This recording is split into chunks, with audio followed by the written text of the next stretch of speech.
வாங்க நம்ம தேங்காய் பருப்பு செய்யலாம். 1/4 கிலோ பொட்டுக்கடலை போட்டுக்கோங்க. பொட்டுக்கடலை நல்லா வறுத்துக்கோங்க. கலரா பண்ணதாம்பாப்பா தெரியும்.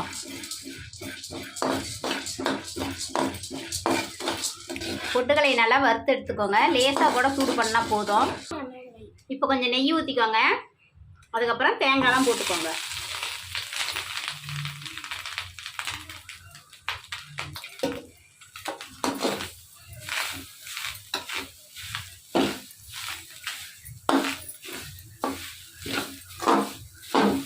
தேங்காயை நல்லா வணக்கி எடுத்துக்கோங்க. நெய்யெல்லாம் கொஞ்சம் ஊற்றிருக்கிறேன்.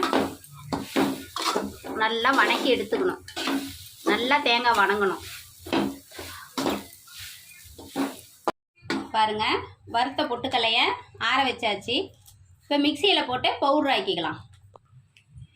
தேங்காயை இப்படி நல்லா வறுத்துக்கணுங்க.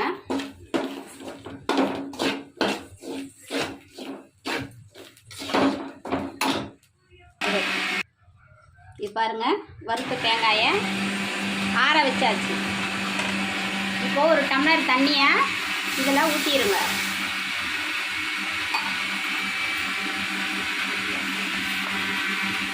உடனே சர்க்கரை 1/2 கிலோ சர்க்கரையை கொட்டிடுங்க. சர்க்கரையை கொட்டி சர்க்கரை நல்லா உங்களுக்கு கரையணும். சர்க்கரை நல்லா கரையணுங்க. சர்க்கரை நல்லா கரைஞ்சி பசை வரணும். கையில் எடுத்து தொட்டு பார்த்தீங்கன்னா பசை வருங்க. அந்த பசை டைமில் நம்ம வறுத்த தேங்காயை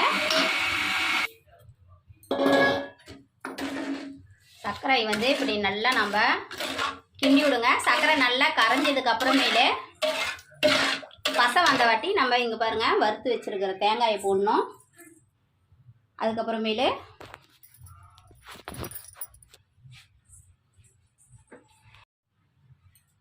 சர்க்கரை நல்லா கரையணுங்க.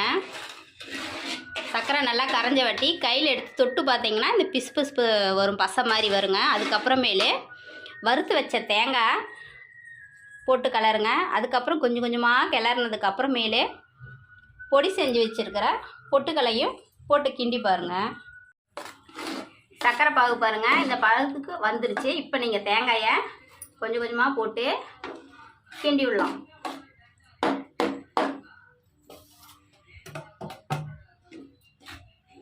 கொஞ்சம் கொஞ்சமாக போட்டு நல்லா கிண்டிக்கிட்டே வாங்க.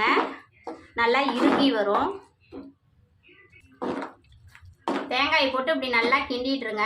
இந்த பதத்துக்கு வந்ததுக்கு அப்புறமேலு பொட்டுக்கடலை மாவு கொஞ்சம் கொஞ்சோண்டா இப்படி தூவிட்டு வாங்க.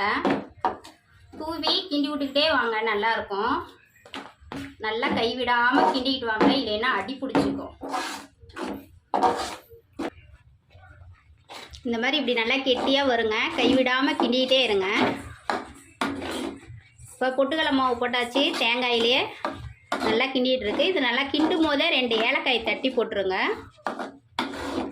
நல்லா சுருண்டு வர மாதிரி வருங்க. இன்னும் கொஞ்சம் கெட்டியாகி அந்த டைமில் தட்டில் பாருங்கள் கொஞ்சம் நெய்யாச்சும் இல்லைன்னா எண்ணெயாச்சும் தொடவிட்டு இதை எடுத்து ஊற்றிடுங்க. தேங்காய் பருப்பு பாருங்கள் நல்லா பீஸ் போடுறதுக்கு வருங்க. இங்கே பாருங்கள், வடசட்டி விட்டு இப்போ நல்லா சுருண்டு வெளியில் வருது பார்த்தீங்களா? இந்த ஸ்டேஜ் வரும்போது நீங்கள் இறக்கி தட்டில் கொட்டிடுங்க. தேங்காய் பருப்பு பீஸ் போடுறதுக்கு நல்லா வரும். இங்கே பாருங்கள், சுருண்டு வரும்போது தட்டில் கொட்டி ஆற வச்சுருக்கிறேன். கொஞ்சம் ஆறின வாட்டி இப்படி கீத்து போடுங்க. நல்லா கீத்து வரும். இப்போ பார்த்தீங்கன்னா அப்படியே சின்னதாக அப்படியே பீஸ் போட்டுடலாம். தேங்காய் பருப்பு செஞ்சாச்சுங்க. பாருங்கள், பீஸ் நல்லா வந்திருக்குது. நீங்கள் சின்னதாகவும் போட்டுக்கலாம், பெருசாகவும் போட்டுக்கலாம். சூப்பராக இருக்குது.